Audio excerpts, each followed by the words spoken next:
Hello guys, मेरा नाम अपराजय आनंद है और पिछले वीडियो में मैंने एसआई मात्रकों के बारे में बात की थी। और आज मैं यहाँ पर एक नया चैप्टर भौतिकी का लेकर आया हूँ और इसका नाम है गति। इसे इंग्लिश में हम कहते हैं मोशन। गति के बारे में हम सबसे पहले जानेंगे कि गति किसे कहते हैं। तो गति कहते हैं कि यदि किसी बिंदु को स्थिर मान लें और उसके सापेक्ष कोई दूसरी वस्तु अपने स्थान को परिवर्तित कर रही है तो कहा जाता है कि वो दूसरी वस्तु गति में है। अगर हम देखें एक उदाहरण स्वरूप कि ये एक स्थिर बिंदु है और इसके सापेक्ष एक कोई दूसरी वस्तु है जो कुछ समय अंतराल के बाद यहां चली आई, कुछ समय अंतराल के बाद यहां चली आई, तो इस स्थिति को कहते हैं गति और कहा जाता है कि ये वस्तु गति में है। और यदि इस वस्तु की स्थिति में कोई परिवर्तन ना हो तो उसे कहा जाता है कि वस्तु विराम में है। और अब जिस बिंदु के सापेक्ष हम गति या विराम का निर्धारण करते हैं उसे हम कहते हैं निर्देश बिंदु, या फिर इसको कहा जाता है मूल बिंदु। मूल बिंदु की सहायता से हम किसी वस्तु की गति या उसके विराम का निर्धारण करते हैं। अब गति के कुछ प्रकार हैं जिसके बारे में चर्चा करेंगे। पहला जो प्रकार है वो रैखिक गति। पहले प्रकार को, जो गति का पहला प्रकार है, उसे हम कहते हैं रैखिक गति, या फिर इंग्लिश में आप कह सकते हैं लीनियर मोशन। तो रैखिक गति में कोई भी वस्तु एक सीधी सरल रेखा में गमन करती है या फिर वो वस्तु एक वक्र रेखा में गमन कर सकती है। जैसे कि ट्रेन गति करती है तो वो रैखिक गति का उदाहरण है, भले वो कहीं पर मुड़े या सीधे जाए, तो वो उदाहरण हुआ रैखिक गति का। इसके बाद जो गति का दूसरा प्रकार है वो है वृत्तीय गति। वृत्तीय गति में क्या होता है कि कोई भी वस्तु एक वृत्ताकार पथ पर गमन करती है। जैसे कि यदि एक वृत्त है और ये इसका पथ है, इस पर कोई वस्तु गति कर रही है तो ये कहलाता है वृत्तीय गति। जैसे कि सूर्य के चारों तरफ पृथ्वी चक्कर लगाती है तो वो वृत्तीय गति का उदाहरण हो गया। पृथ्वी के चारों तरफ चंद्रमा चक्कर लगाता है तो वो वृत्तीय गति का उदाहरण हो गया। इसके बाद जो गति का अगला प्रकार है वो है दोलनी गति। तो दोलनी गति में क्या होता है कि वस्तु किसी एक बिंदु के सापेक्ष आगे पीछे या ऊपर नीचे गति करती है। जैसे कि हम उदाहरण लें घड़ी का पेंडुलम। तो घड़ी का जो पेंडुलम होता है, अगर ये पेंडुलम है जिसका नीचे ये लोलक कहलाता है हिंदी में, अगर ये कुछ समय अंतराल के बाद यहां पहुंच जाता है और ये कुछ समय अंतराल के बाद यहां पहुंच जाता है तो ये अपनी इसी गति को बार बार दोहराते रहता है, तो ये गति कहलाती है दोलनी गति। एक ही निर्देश बिंदु के सापेक्ष आगे पीछे, फिर से आगे और फिर से पीछे, इसे कहते हैं दोलनी गति। इसके बाद जो गति का अगला प्रकार है उसे कहते हैं आवर्त गति। आवर्त गति में कोई भी वस्तु अपनी गति को दोहराती है। जिस गति में कोई वस्तु अपनी गति को बार बार दोहराए वो कहलाती है आवर्त गति। जैसे कि सिलाई मशीन का जो सुई होता है उसकी सुई बार बार ऊपर नीचे होती है तो वो कहलाती है आवर्त गति। इसी प्रकार अगर झूले की गति को हम देखें तो झूला बार बार आगे पीछे होता है, वो भी आवर्त गति का उदाहरण है। अगर झूले की गति के बारे में बात किया जाए तो झूले की गति दोलनी गति और आवर्त गति दोनों है। वो दोलनी गति भी है और वो आवर्त गति भी है। एक और गति का प्रकार है जिसे अक्सर गति के प्रकारों की श्रेणी में नहीं लिया जाता है, वो है घूर्णन गति। घूर्णन गति में वास्तव में स्थिति परिवर्तन नहीं होता है। एक वस्तु एक स्थान से दूसरे स्थान नहीं जाती है लेकिन फिर भी वो गति में रहती है। जैसे कि अगर कोई व्यक्ति लट्टू नचाता है तो वो अपने अक्ष पर गोल घूमते रहता है, भले ही उसके स्थान में कोई परिवर्तन ना हो, एक ही जगह पर रहकर वहीं पर वो घूमते रहेगा गोल गोल गोल गोल। जैसे कि पृथ्वी अपने अक्ष पर चारों तरफ घूमती है, सूर्य अपने अक्ष पर घूमता है, तो वो उदाहरण हुआ है घूर्णन गति। इसके बाद हम लोग बात करेंगे कुछ भौतिक राशियों के प्रकार की। तो भौतिक राशियों को दो प्रकारों में बांटा गया है, एक सदिश और दूसरा अदिश। सदिश और अदिश के बारे में जब बात करें तो सदिश को इंग्लिश में हम कहते हैं वेक्टर और अदिश को कहते हैं हम लोग स्केलर। अगर कोई सदिश राशि है तो उसे कहते हैं वेक्टर, कोई अदिश राशि है तो उसे कहते हैं स्केलर। अब सदिश और अदिश में क्या बातें हैं? तो सदिश कहते हैं वैसी भौतिक राशि को जिसमें दिशा निश्चित हो और अदिश कहते हैं वैसी भौतिक राशि को जिसमें दिशा निश्चित न हो। जैसे कि अगर हम कहें कि एक व्यक्ति है, उसका वजन 48 kg है, तो हम इसमें सिर्फ उसके परिमाण यानी उसके वजन की बात कर रहे हैं, यह नहीं बता रहे हैं या फिर इससे यह नहीं पता चल रहा है कि इसमें दिशा क्या है, तो ये एक अदिश राशि का उदाहरण हुआ। अगर यही हम कहें कि किसी वस्तु पर 48 न्यूटन का बल लग रहा है उत्तर दिशा में, तो यहां पर हम बता रहे हैं कि 48 न्यूटन का बल लग रहा है लेकिन एक निश्चित दिशा में, और वो दिशा क्या है? उत्तर। तो ये स्थिति हुई सदिश की। आप और भी उदाहरण ले सकते हैं सदिश का। लेकिन जैसे जैसे हम लोग आगे बातचीत करेंगे उसमें हम बताएंगे कि सदिश और अदिश के उदाहरण क्या हैं और वो कैसे सदिश या अदिश है। अभी हम जान जाए कि जो कुछ भौतिक राशियां हैं जैसे कि लंबाई, द्रव्यमान, समय, तापमान, विद्युत धारा, ये अदिश राशियां हैं। सदिश राशियों के उदाहरण में विस्थापन, वेग, त्वरण, बल, ये सदिश राशियां हैं। अब कुछ और भी जो महत्वपूर्ण पद है आते हैं गति चैप्टर में, वो है जैसे कि पहला दूरी। तो दूरी क्या है? यदि कोई वस्तु है जो यहां बिंदु ए से चलना प्रारंभ करती है, यहां तक बिंदु बी तक आती है, फिर यहां से बिंदु सी तक जाती है और फिर यहां से बिंदु डी पे आती है। मान लें कि ए से बी के बीच की दूरी 10 मीटर है, बी से सी के बीच की दूरी 3 मीटर है और सी से डी के बीच की दूरी 11 मीटर है। तो दूरी क्या हुई?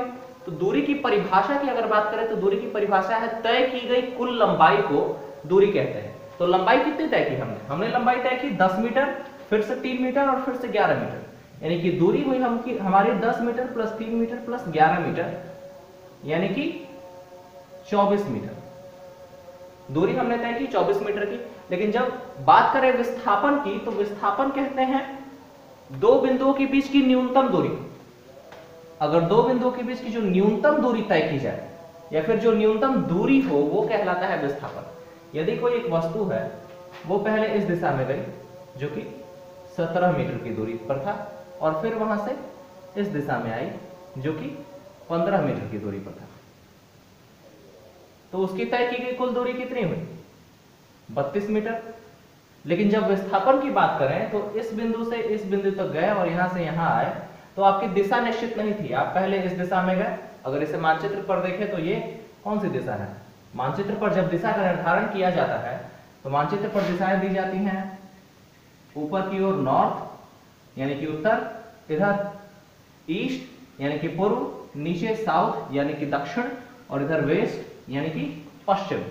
यानी कि पहले हमने अपनी दिशा रखी पूर्व, 17 मीटर की दूरी तय की, फिर हमने अपनी दिशा रखी दक्षिण और 15 मीटर की दूरी तय की।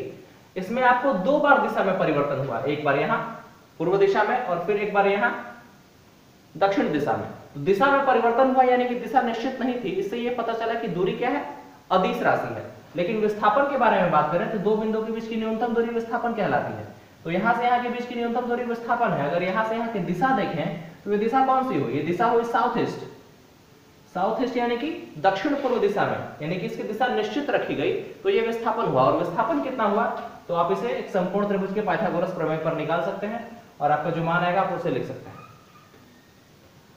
जो कि हो जाएगा 17 का स्क्वायर प्लस 15 का स्क्वायर अंडर। ये आप जानते हैं, यहां पर हम इसकी बात नहीं करेंगे, बस हम विस्थापन के बारे में बताएंगे। तो दूरी से ये पता चला कि तय की गई कुल लंबाई को दूरी कहते हैं और ये अदिश राशि है। विस्थापन से पता चला कि दो बिंदुओं के बीच की न्यूनतम दूरी को विस्थापन कहते हैं और एक सदिश राशि है। लेकिन दोनों में हम बात लंबाई की करते हैं, इसलिए लंबाई का ऐसा ही मात्रक, दोनों का ऐसा ही मात्रक है, यानी दूरी और विस्थापन दोनों का ऐसा ही मात्रक होता है मीटर, क्योंकि लंबाई का ऐसा ही मात्रक क्या होता है? मीटर। यानी कि दूरी और विस्थापन दोनों का ऐसा ही मात्रक मीटर है। अब इसके बाद बात हम करते हैं चाल की। तो इकाई समय में तय की गई दूरी को चाल कहते हैं। यानी कि 1 सेकंड समय में कोई वस्तु जितनी दूरी तय करे, या 1 मिनट समय में कोई वस्तु जितनी दूरी तय करे, या 1 घंटे समय में कोई वस्तु जितनी दूरी तय करे, उसे उसका चाल कहते हैं। जैसे कहे कि अगर एक ट्रेन की चाल 42 किलोमीटर प्रति घंटा है, इसका मतलब है कि वो ट्रेन 1 घंटे में 42 किलोमीटर की दूरी तय कर रही है। अगर आपको इस बात से समझ में ना आया हो तो एक दूसरी परिभाषा दे कि तय की गई दूरी और समय के अनुपात को चाल कहेंगे। यानी कि चाल बराबर तय की गई दूरी और बटा समय। अब यहां पर आपको एक चीज ध्यान देना होगा कि दूरी का ऐसा ही मात्रक होता है मीटर और समय का ऐसा ही मात्रक होता है सेकंड। यानी कि चाल का ऐसा ही मात्रक हुआ मीटर प्रति सेकंड। और चूंकि दूरी एक अदिश राशि है, इसलिए चाल में भी दिशा निश्चित नहीं होगी और चाल भी एक अदिश राशि होगी। अब इसके बाद बात करेंगे वेग की, लेकिन उसके पहले हम औसत चाल की बात कर लें। औसत चाल की बात करते समय हम ध्यान देंगे एक उदाहरण। जैसे कि एक ट्रेन है, वो स्टेशन ए से शुरू हुई, 40 किलोमीटर की दूरी पर स्टेशन बी पहुंची, और उसने समय लिया 1 घंटा। फिर वो वहां पर 10 मिनट के लिए रुकी और फिर वो बी से पहुंची सी, जो कि 30 किलोमीटर की दूरी पर था, और यहां पर उसे लगे 40 मिनट। फिर वो सी स्टेशन पर 5 मिनट के लिए रुकी और फिर वो वहां से पहुंची स्टेशन डी पर, जो कि वहां से था 50 किलोमीटर की दूरी पर, और यहां पर उसे लगे फिर 1 घंटे। और ये इसका प्रारंभिक स्थान था और ये इसका डेस्टिनेशन था, यानी कि इसे यहां पर लास्ट टाइम पहुंचना था। अगर आप देखिए औसत चाल, तो औसत चाल कहा जाता है तय की गई कुल दूरी बटा लिया गया कुल समय। तो तय की गई कुल दूरी कितनी थी? 40 किलोमीटर, और 30 70 किलोमीटर, और 50 120 किलोमीटर। यानी कि अगर हम औसत चाल निकालें तो औसत चाल के लिए तय की गई कुल दूरी 120 किलोमीटर और बटा लिया गया कुल समय। तो कुल समय जो लिया गया है वो 1 घंटा यहाँ पे लिया गया है, फिर 10 मिनट, फिर 40 मिनट, फिर 5 मिनट, फिर 1 घंटा। तो अगर आप इस टोटल समय को चेंज कर ले घंटा में, अगर सारा जोड़कर इसे घंटा में चेंज कर दिया जाए, तो यहाँ 1 और 1 2 घंटा हुआ, और यहाँ पर 2 घंटा 55 मिनट समय लिया गया कुल। तो 2 घंटा 55 मिनट का समय आप इसे घंटा में चेंज करें तो 2 होल 55/60, यानी कि 2 सही 11/12 घंटे, यानी कि 2 सही 11/12 घंटे आप रखेंगे और इसे हल करेंगे तो आपको मिलेगा औसत चाल, यानी कि औसत चाल तय की गई कुल दूरी बटा लिया गया कुल समय।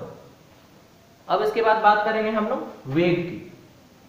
तो वेग कहा जाता है, जिस प्रकार से हमने चाल की परिभाषा दी कि इकाई समय में तय की गई दूरी को चाल कहते हैं, या फिर तय की गई दूरी और समय के अनुपात को चाल कहते हैं, उसी तरह से वेग की परिभाषा दी जाती है कि इकाई समय में तय किए गए विस्थापन को वेग कहते हैं, अथवा विस्थापन और लिए गए समय के अनुपात को वेग कहते हैं।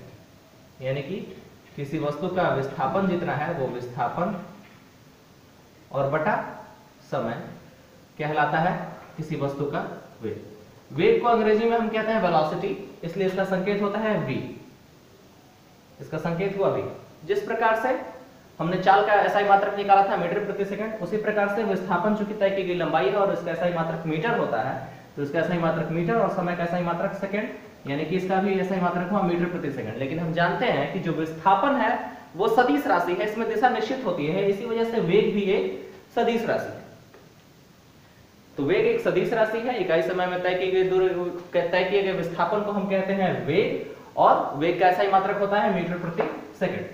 अब इसके बाद बात हम करते हैं त्वरण की। तो वेग में परिवर्तन की दर को त्वरण कहते हैं। अब वेग में परिवर्तन की दर क्या है? वेग में परिवर्तन 2 प्रकार से होता है। एक, आप एक सरल रेखा में गमन कर रहे हैं निश्चित दिशा में, आपका वेग प्रारंभ में था 10 मीटर प्रति सेकंड, कुछ समय के बाद आपके वेग में परिवर्तन हुआ A से B पहुंचने के बाद, और आपका वेग हो गया 20 मीटर प्रति सेकंड। तो यहां पर वेग में परिवर्तन हुआ, लेकिन परिवर्तन होने में जितना समय लगा वो कहलाया वेग के परिवर्तन के दौरान लिया गया समय। तो यदि आपका प्रारंभ में वेग u था, कुछ समय के उपरांत आपका वेग v हो गया, और इसमें जो टाइम पीरियड हुआ यानी कि जो समय लिया गया वो t था, तो वेग में परिवर्तन कितना हुआ? v माइनस u कर देंगे, यानी कि ये अंत का वेग और ये प्रारंभ का वेग, इसमें से अगर अंत वाले में से हम प्रारंभ वाला वेग घटा दें तो ये परिवर्तन आ गया, और इसमें अगर समय से भाग दे दे तो ये कहलाता है त्वरण। यानी कि वेग में परिवर्तन की दर को हम कहते हैं त्वरण। अब त्वरण के SI मात्रक के बारे में बात करें तो यहाँ वेग के लिए अगर हम अंतिम वेग में से प्रारंभिक वेग घटाएंगे तो जो मान आएगा वो वेग का ही होगा, और वेग का SI मात्रक होता है मीटर प्रति सेकंड, और समय का भी SI मात्रक होता है सेकंड, यानी कि त्वरण का SI मात्रक हुआ मीटर प्रति सेकंड स्क्वायर। अब यदि कोई वस्तु एक ही दिशा में जा रही है तब भी उसके वेग में परिवर्तन हो सकता है, लेकिन अगर किसी वस्तु की दिशा बार बार बदले तब भी उसके वेग में परिवर्तन हो सकता है। जैसे कि यदि कोई वस्तु पहले पूर्व दिशा में जा रही थी, उसने 5 सेकंड में दूरी तय की 10 मीटर की, तो इसका वेग यहां पर था 10/5 यानी कि 2 मीटर प्रति सेकंड। फिर इसने अपनी दिशा बदली और ये गई उत्तर पूर्व दिशा में यानी कि नॉर्थ ईस्ट डायरेक्शन में, और इसने 12 मीटर की दूरी तय की 4 सेकंड में। यहां पर दिशा में परिवर्तन हुआ है, यहां से यहां तक के लिए वेग अलग है, यानी कि बिंदु A से लेकर B तक के लिए वेग अलग है, जिसे हमने पहले निकाल लिया। इसे अगर हम कह दें u, और फिर से यहां पर वेग में परिवर्तन हुआ है B से C के लिए, जो कि 12 मीटर की दूरी 4 सेकंड में तय की गई है।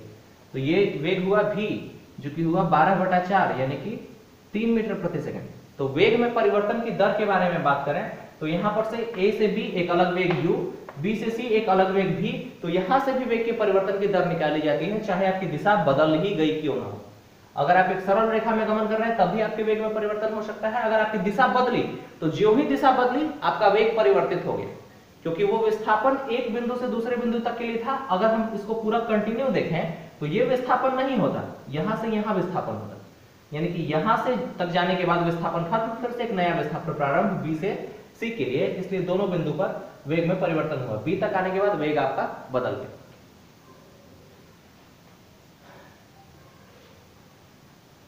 अब जब हमने बात की थी वृत्तीय गति की, तो हमने बताया था कि जब कोई वस्तु वृत्ताकार पथ पर गमन करती है तो उसकी गति को वृत्तीय गति कहते हैं।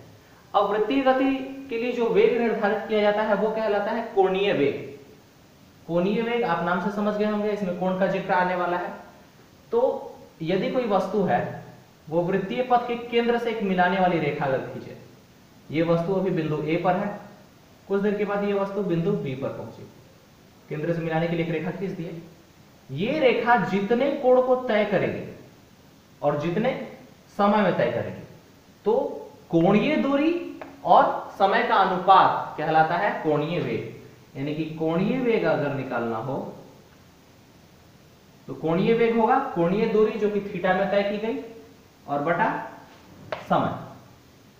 अब पिछला जो चैप्टर था मात्रक, उसमें मैंने बताया था कि कोणीय वेग में यहां पर थीटा बाई टी है, तो थीटा यानी कि कोण का एसआई मात्रक होता है रेडियन और टाइम का एसआई मात्रक होता है सेकंड। तो रेडियन बाई सेकंड यानी कि रेडियन पर सेकंड एसआई मात्रक हुआ कोणीय वेग का। अब कोणीय वेग के बारे में अगर ध्यान दें एक और बात, तो यदि कोई वस्तु 1 सेकंड में n चक्कर लगाती है, जैसे कि एक कोई इंजन है उसका पहिया बार बार घूमता है बहुत तेजी से और 1 सेकंड में वो कई चक्कर लगाता है, तो एक चक्कर में कितना कोण बनता है? एक चक्कर में सब लोग जानते हैं कि 360 डिग्री का कोण बनता है वृत्त के चारों, यानी एक बिंदु के चारों 360 डिग्री का कोण बनता है। लेकिन ये आप डिग्री में जानते हैं, रेडियन में नहीं जानते हैं। तो डिग्री और रेडियन के कोण में संबंध होता है कि pi radian is equal to 180 degree, यानी कि एक चक्कर में 360 डिग्री का कोण बना, तो 360 डिग्री बराबर हुआ 2 पाई रेडियन, यानी कि एक चक्कर में हमने 2 पाई कोण का निर्माण किया। यानी कि यदि कोई वस्तु 1 सेकंड में n चक्कर लगाती है तो उसका कोणीय वेग होगा 2 पाई इंटू उसके द्वारा लगाया गया चक्कर n, यानी कि यदि 1 सेकंड में n चक्कर लगाए तो कोणीय वेग होगा 2 पाई n। इस चैप्टर में आज के लिए इतना ही रहने दिया जाए, और अगर आपको इसमें कोई चीज पर डाउट हो तो आप कमेंट बॉक्स में बता सकते हैं। और न्यूटन के गति के जो नियम है और जो संवेग की बात है वो हम अगले पार्ट में करेंगे। आज के लिए इतना काफी है। इस वीडियो को अगर अच्छा लगा हो तो लाइक करें, शेयर करें और चैनल को सब्सक्राइब कर दें। Thank you.